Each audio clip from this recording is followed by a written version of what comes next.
Jayam Vishnupad Paramahansa Parvajapacharya, Asatara Sat Shri Srimad, His Divine Grace, A.C. Bhaktivedanta Swami, Srila Prabhupada Ki Jai. Anadakoti Vaishnava Vrindi Ki Jai. All glories to the assembled devotees. All glories to the assembled devotees. All glories to the assembled devotees, and all glories to Sri Sri Guru and Gauranga Srila Prabhupada.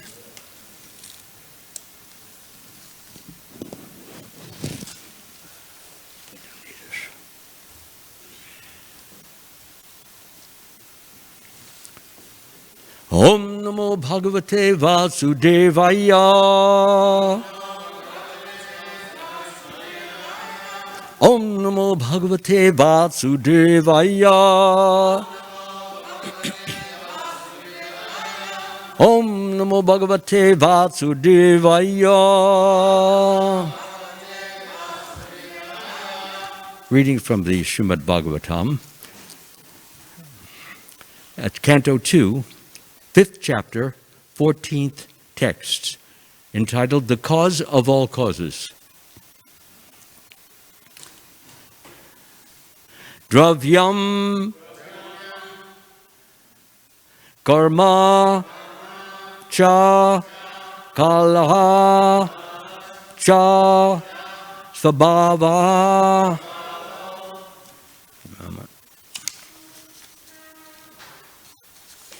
I can get the pages separated. Sorry.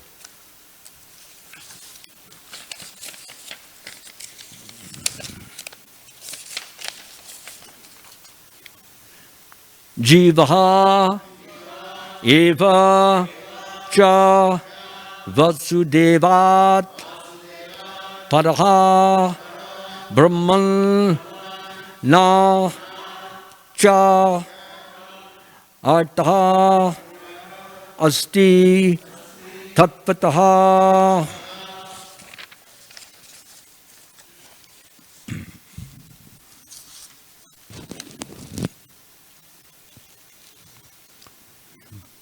Dravyam karma chakalascha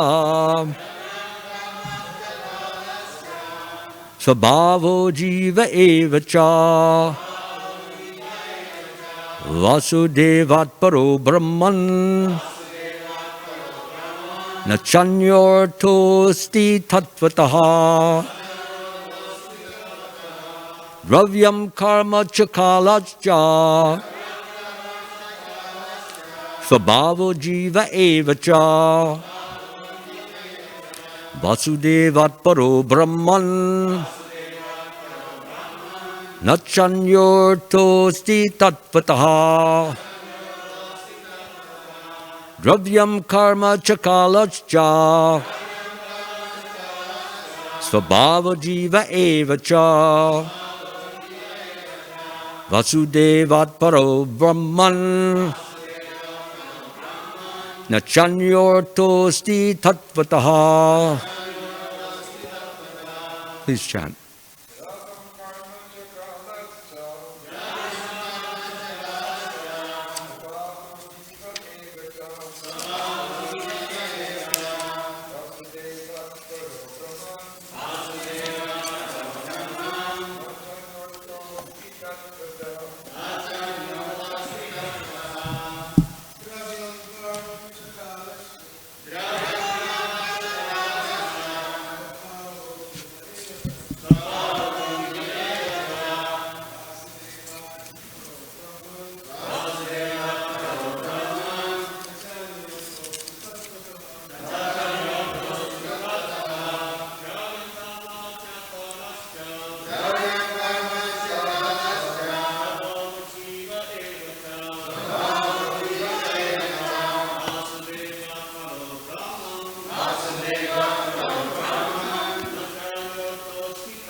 Ladies, please.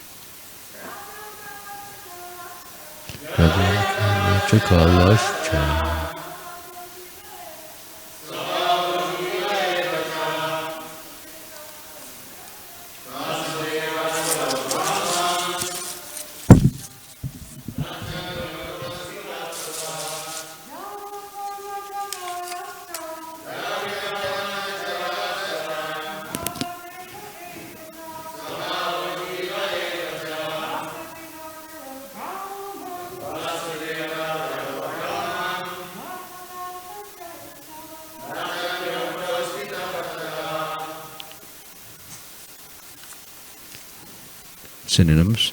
Dravyam, the ingredients. Earth, water, fire, air, and sky. Karma, interaction. Cha, and. Kalaha, eternal time. Cha, also. Svabhavaha, intuition, or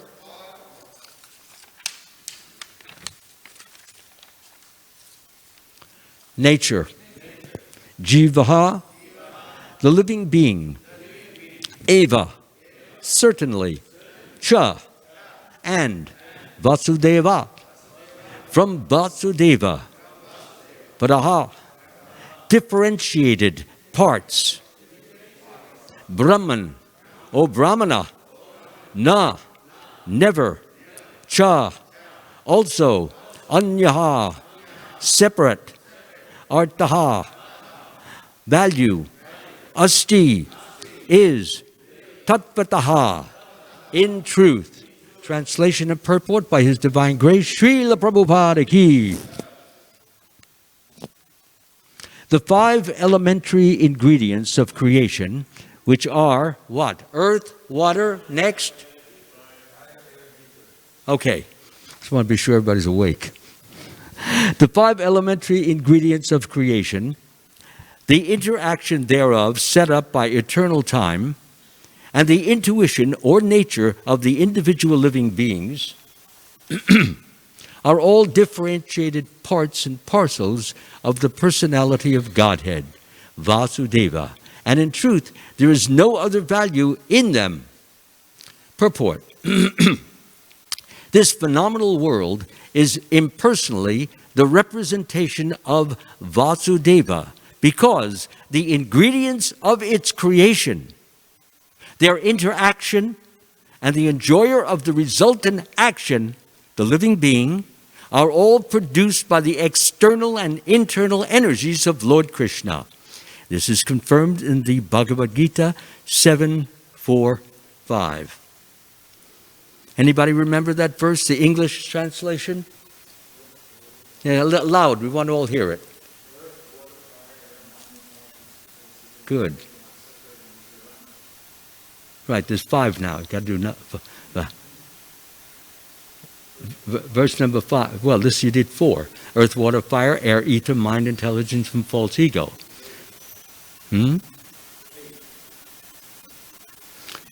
There's this text 5. That's what I'm. What did he say? Yeah, but there's another part. Besides these, there's another. Yeah, there's another.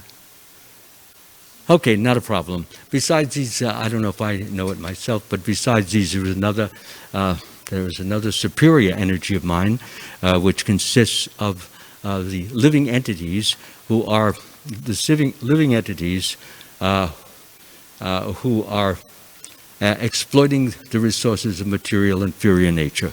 It's good to know what these are, otherwise I'm just saying numbers and nobody knows what I'm talking about, including me. Okay, going on, the ingredients, namely earth, water, fire, air, and sky.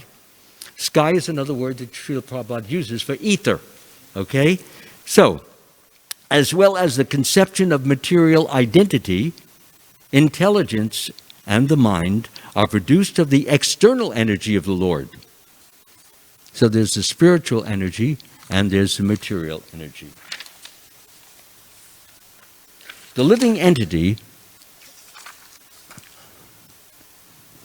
who enjoys the interaction of the above gross and subtle ingredients as set up by eternal time, is an offshoot of internal potency, with freedom to remain either in the material world or the spiritual world. I'll stop for just a moment and go on with the explanation of this and then continue. So it's mentioning just right here that the living entity enjoys the interaction of the above gross and subtle ingredients. The subtle ingredients are what? What are the three? Yeah, exactly. Mind, intelligence, and ego. So, as set up by eternal time, by the Lord, is an offshoot of internal potency, with freedom to remain either in the material world or the spiritual world. So the living entity originally is in the spiritual world, serving the Supreme Lord.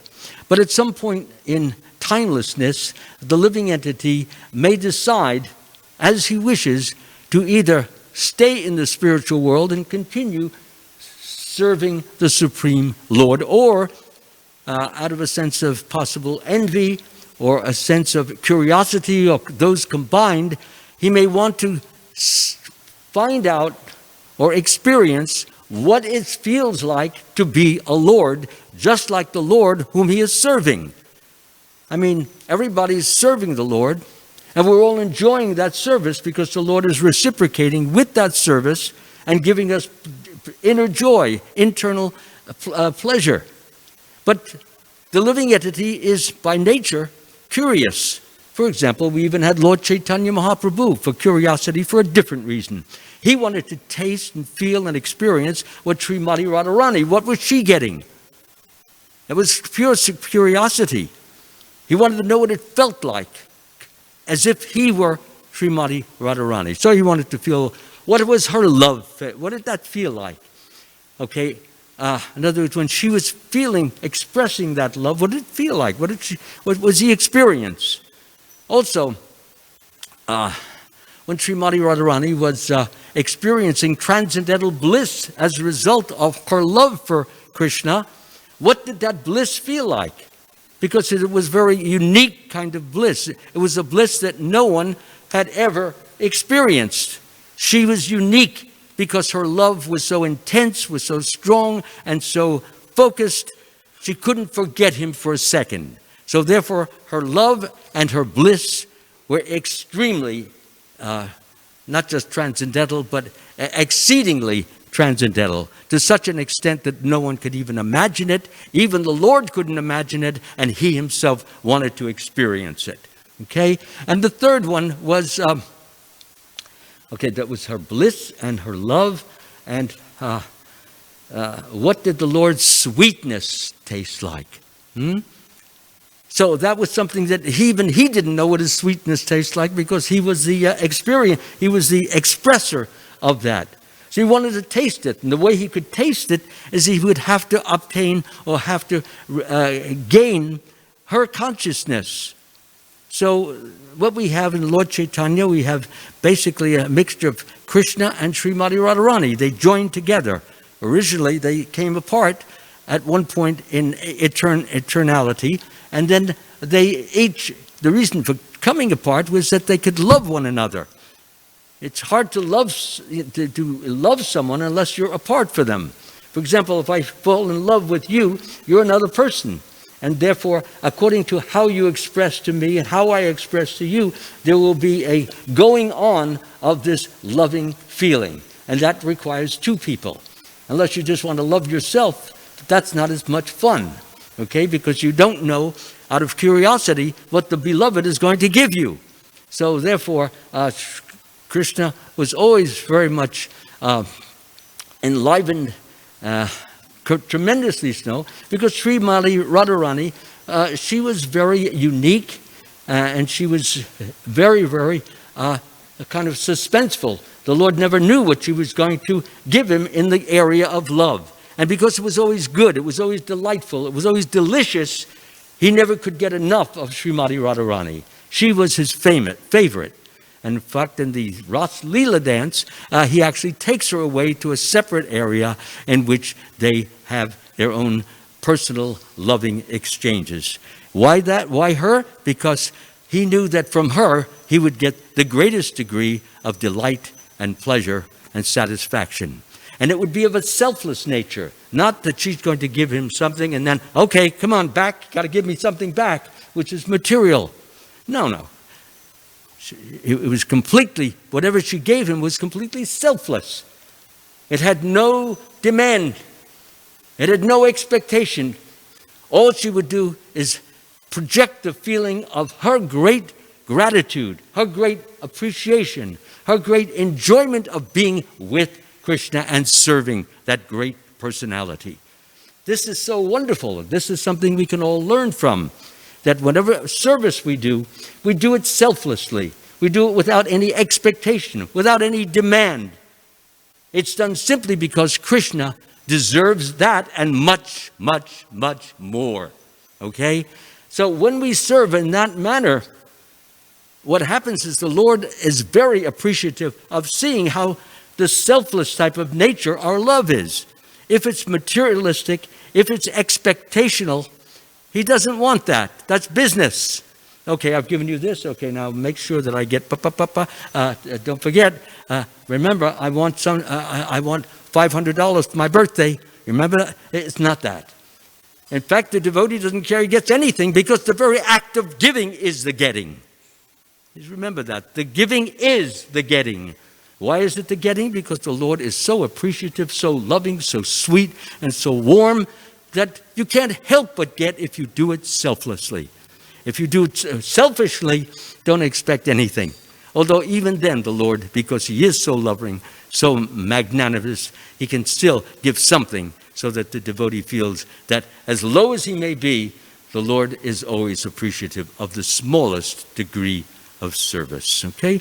So I wanted to get that idea clear. So what we have is the living entity can make a choice.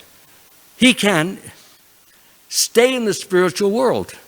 That's why we call him marginal. He can stay in the spiritual world, or he can go to the material world. He stays in the spiritual world. He's relishing all the joy, the bliss, the ecstasy, and he doesn't even think any further. But then there are some who are, as I mentioned before, curious. What does it feel like to be a lord in the material world? What does it feel like to be a manager? What does it feel like to be a director? See, for us, he knows what it is to be a manager now. What is it like, Prabhu? Anybody? Are you awake? I asked the question, what is it like to be a manager, to be a director, to be in charge, to be over certain people? Does it feel good, or are there certain happenings in that position which make it not so good?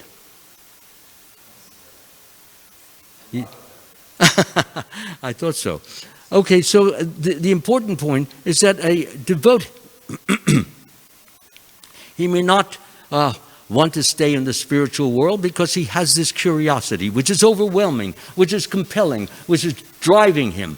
And he wants to know, what does it feel like to be a leader? What does it feel like to be a person who gets awards all the time? What does it feel like to be superior to so many other people in the world? What does that feel like? Does it make you feel elated, exalted, uplifted? And is that something that's much different than the spiritual world? So that curiosity is there, plus the fact there may be a tinge of envy there. God has got so much. Well, I want to feel what it's like to have at least something of what he has. Of course, we can never have exactly what he has, but sometimes we forget that. For example, in the pastime of the Indra Jagya, when the devotees of Vrindavan, when they decided to not, at the behest or request of Krishna, to not worship, not honor, not glorify Indra, he got very angry. He forgot that he was a servant. He started thinking he's the master. Thinking he's the master, he figured he's going to get, I'm the master. That little boy, that 7-year-old snot-nose, he's going to get what he should get. And so Indra forgetful completely of the power of that little 7-year-old boy. That's what happens. Pride makes us completely dumb. You forget who you are, you forget what you are, you forget who even gave you the position that you have. So when that pride, that's why we should always strive very hard, Prabhupada emphasized this over and over, try to prevent this false pride. How do we prevent it? Whatever we get, whatever we receive, whatever we're honored with, give the credit to Krishna. My Lord, they're honoring me, they're glorifying me, they're applauding me, they're looking up to me. It all belongs to you. I could not have this unless you gave it to me. It's like in that poem, not poem, but saying, my dear Lord Krishna, I am nothing except what you give me. I have nothing except what you, I am nothing except what you give me. I have nothing except what you, I think I got one of the lines mixed up. Pardon me. I am what you gave me. My dear Lord,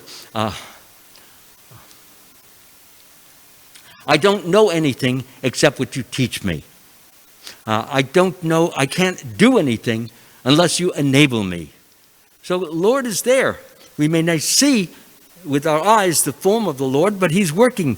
He's in the heart, in the super soul region, and He's helping us to do so many different things. My dear Lord, I don't want anything except pure love of your lotus feet.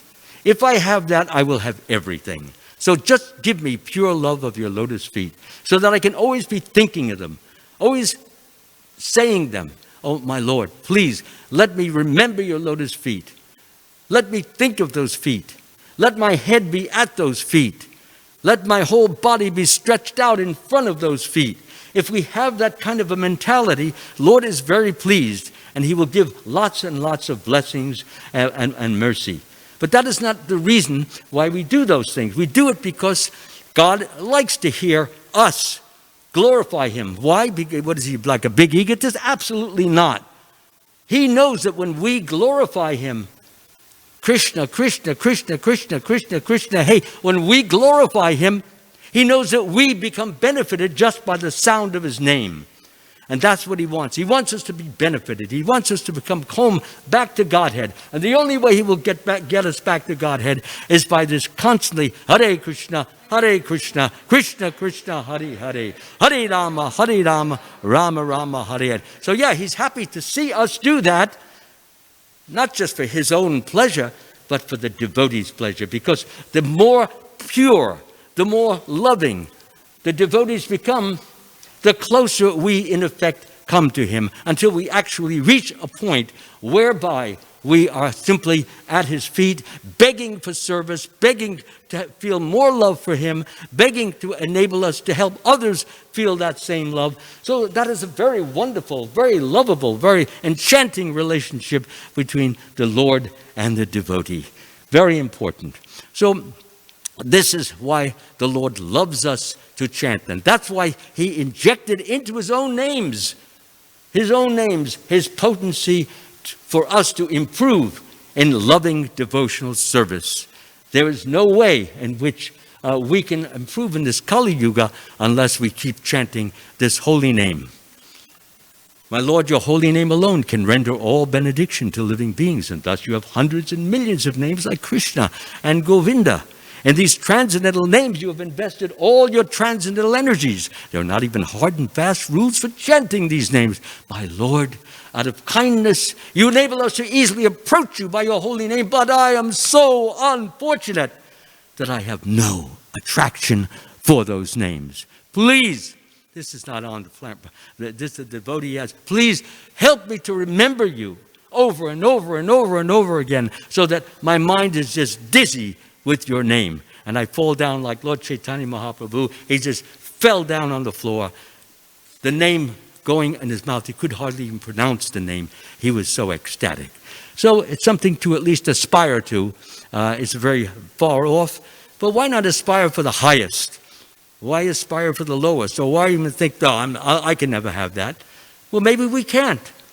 But why not beg the Lord to enable you through service to maybe, just maybe, get to that wonderful, glorious, amazing state that Lord Chaitanya showed us. At least some of that. I mean, some of that is impossible. You know, with the legs going into the abdomen and, you know, becoming like a turtle. Those are so far removed from even many of the sages have never produced such amazing ecstasy. So I've said enough about this. Therefore, a person comes to this world to taste to taste the material pleasure in the form of a dictator, a manager, an overseer, a father, a mother. All of these give a person a certain amount of prowess, a certain amount of overage over somebody else, and therefore one feels great, you know, or glorious, or wonderful. He may be a politician, you know, he may be a president, or a vice president. These are all positions which give a person a sense of superiority. And the person may feel superior. It might be Academy Award. It could be Grammy. It could be any number of different awards that come to human beings and enable them to feel superior to other people. So when you begin to feel superior, that builds, whether you like it or not, lots and lots of false pride, vanity. I'm so wonderful, like it says in the verse that I think Surah took yesterday, I and mine and I'm so great, I'm so wonderful, I'm so glorious. So that's what happens. So then what happens is gradually the fame, the wealth, the power, whatever it is, starts to, when you start reading 50 and 60 and 70, what happens is that all that prowess, all that glory, all that ceremony, it starts to fade. It starts to go down. In other words, people stop talking about you. People stop writing about you. People stop talking about you. And what happens? The result is, The result is that the person begins to feel slowly but surely depressed. And when he feels this depression, he feels that he's no longer superior. He's no longer a lord. He's no longer a power. He's just becoming like an ordinary human being. And he's not used to that. He's used to being a big shot. He's used to that people will look up to him, will applaud him, admire him. Nobody's doing it anymore. How do you live with that condition? Someone in my family, I won't go into him, don't ask his name because to protect his privacy, I don't wish to mention that. But he was very famous. One of the great songwriters of starting with the 40s right up to the 70s. After the 70s, he started taking a tailspin. It was very difficult for him to live. My mother had all to do to help him to remember his great days. It's difficult. Depression upon depression upon depression. Why depression? I'll just explain. Because you're not getting it. You walk down the street, nobody's saying, hey, hi, Jim, hi, John. Nobody says that anymore. Or somebody used to say, hey, that's the famous. You're not getting that anymore. So that's depressing because you feel like a nobody. You feel like a nothing. You feel like a worthless, useless, good-for-nothing person. That's what you feel like. How do you deal with that? Well, how do most people deal with that? That's why they have alcohol, and that's why they allow it. That's why it's legal. Otherwise, persons would jump off the top of buildings. Instead of jumping off, they get high. And I put quotes on the words high. Yes, so they feel high. Or they may take some, like today, it's a big epidemic, OxyContin. OxyContin happens to be a pain reliever. And it has heroin in it. So especially in West Virginia, and especially in Ohio, the many thousands of people have become addicted. And that addiction that they have, many of them can't get rid of it. So they have to set up all of these rehab places. And they go there in order to get rehab. But that doesn't really deal with anything. The rehab simply gives them a reason or gives them understanding why they should not do it, because when you are addicted, what happens is that ultimately your organs, like the heart or the liver or the pancreas, suffers. And when they suffer, then what happens? The body starts to collapse slowly but surely. So when your body collapses, when it is not functioning well, then it's not long before you'll be dead.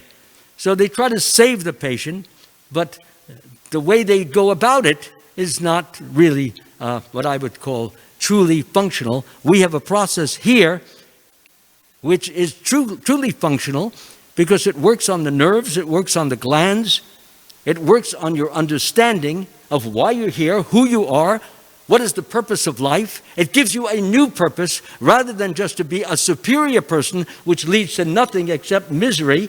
Better to, even if you're down in the dumps, so to speak, but you learn how to live with that situation, and you're happy in spite of the fact that maybe you're even sleeping on the street.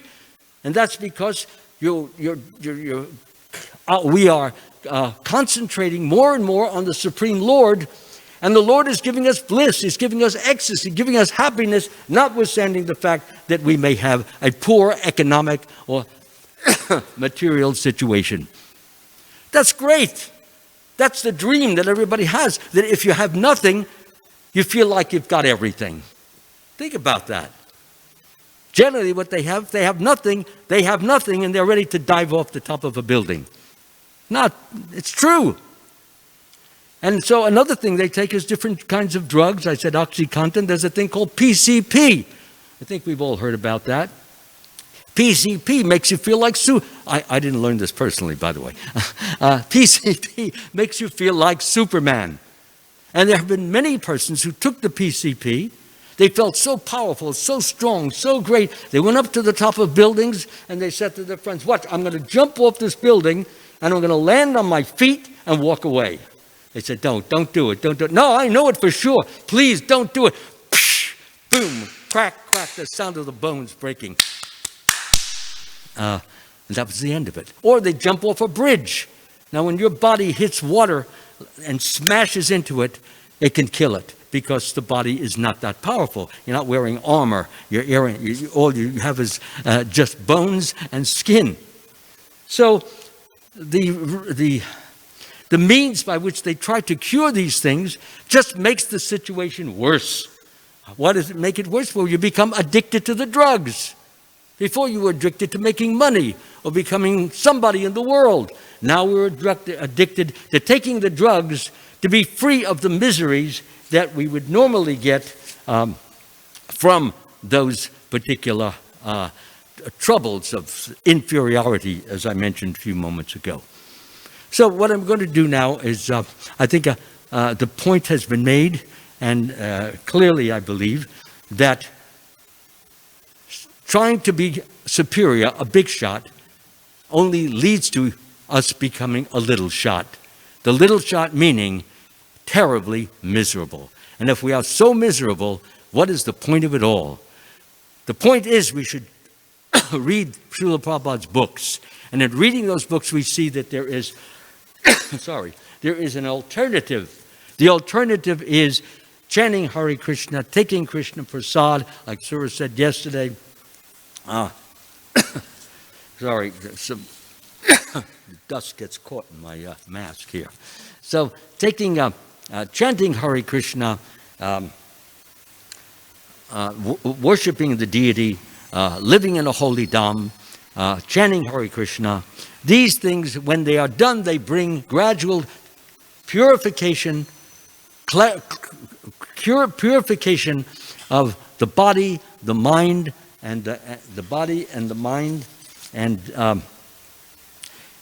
the various organs of the body. Everything gets purified because we are now glorifying God, honoring the Lord, getting the grace of God. And that's the main thing, that when we offer our love to the Lord and we do it with complete dedication, devotion, and selflessness, the Lord grants us, He gives us if He wants to. He doesn't have to give it, but often He does. Sometimes He leaves us in a sick condition to let us know that when we were floating along, that was His grace. Now we're getting a different kind of grace. We're losing that superiority. We're going down. And that is helping us to become prideless. Indra, he was not prideless, but the instruction that Krishna gave him, understand that I am your master. Become prideless. Stop thinking you're so great, you're so wonderful, you're so glorious because everybody is bowing down to you and putting their palms together, lowering their heads. You're nothing without me, he said. Indra said, you're right. And that, you know what he did after that? He did give Krishna a beautiful abhishek from one of those special cows from the spiritual world. And it was very wonderful. And Indra forgave him just over the fact that, Krishna forgave him just over the fact that Indra understood. He was getting direct instruction from Krishna that he had done wrong and that he should never, ever, never, ever do it again.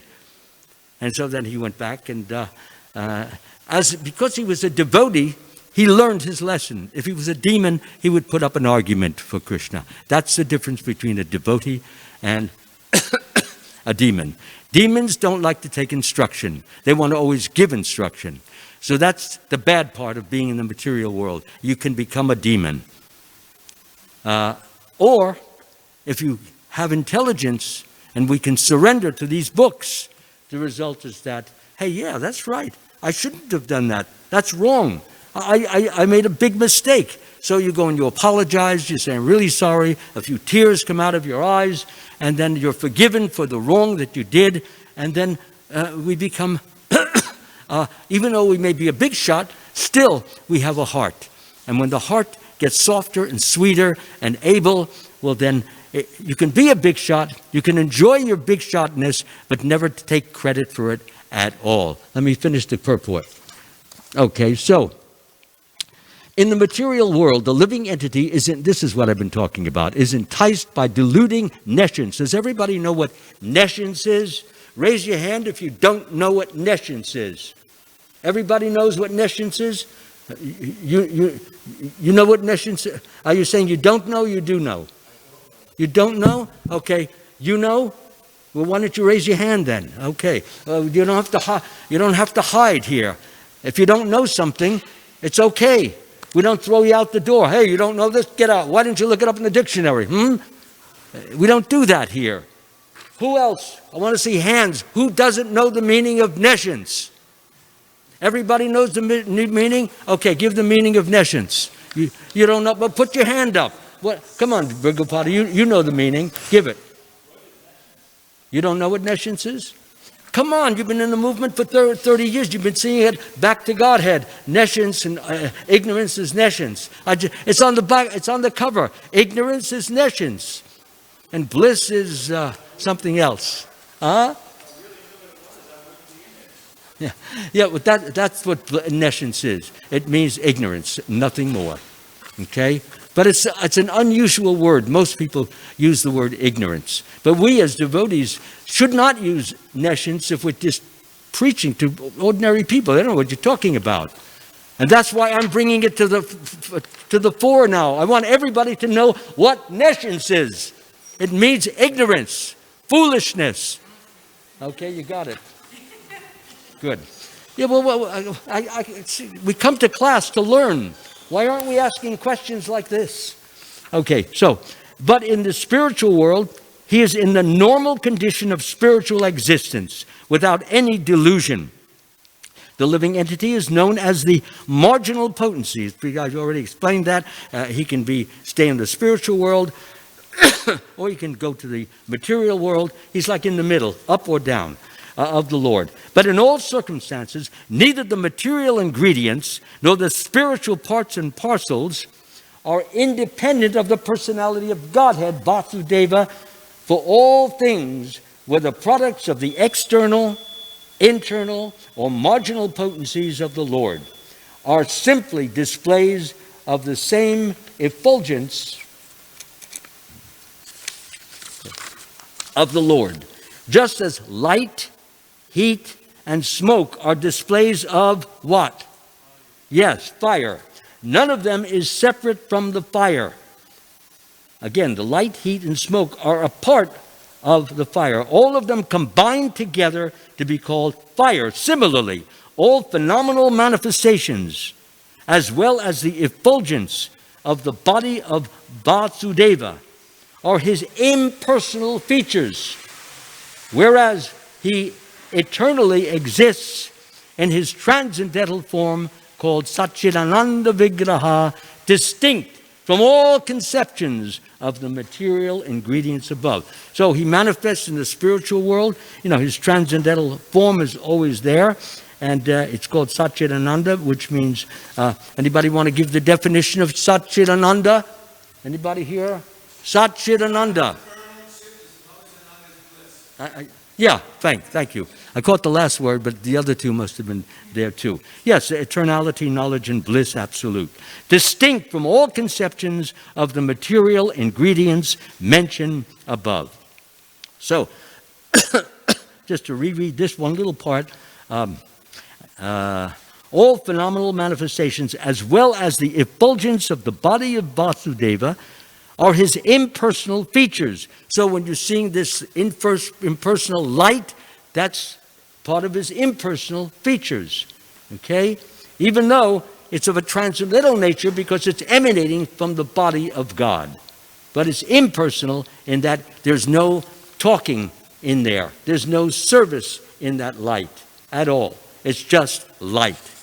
Okay, so from all conceptions of material. So I've finished the talk. And I hope everyone here has had the opportunity to understand many of the points that have been made. I've stopped purposely so that I just don't go on and just start telling some stories and things of that sort. Are there any comments which I would welcome? I know it's a little late, but it may answer somebody's question. Do you have a comment, Prabhu? Anybody would like a comment? Yes, Rabindranath, go ahead. You got to give him a microphone, or do we have one? Otherwise, you should come over here, and I'll let you give the question from here so that the persons listening on the internet can hear it. And we have to be respectful of them and not just disregard them and ignore them.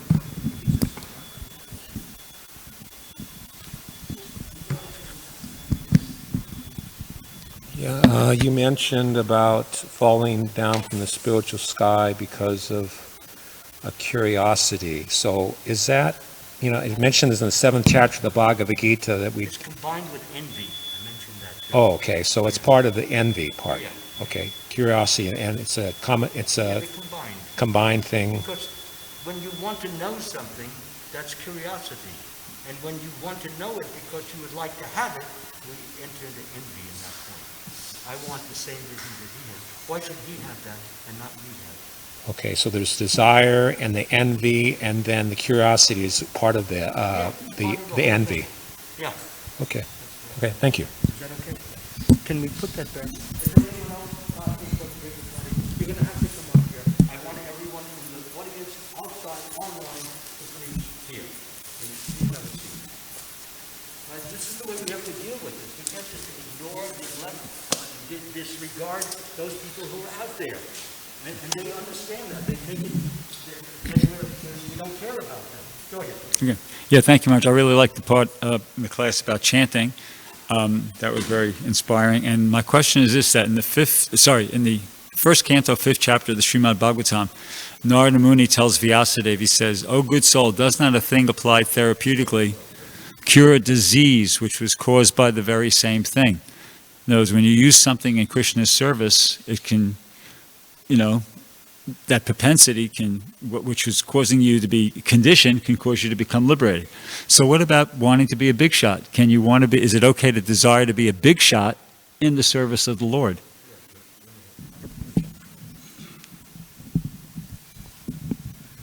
That's a good question. Can you be a big shot in the service of the Lord?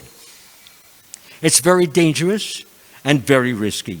First, understand who you are, why you're here, what the purpose of life is, where we came from.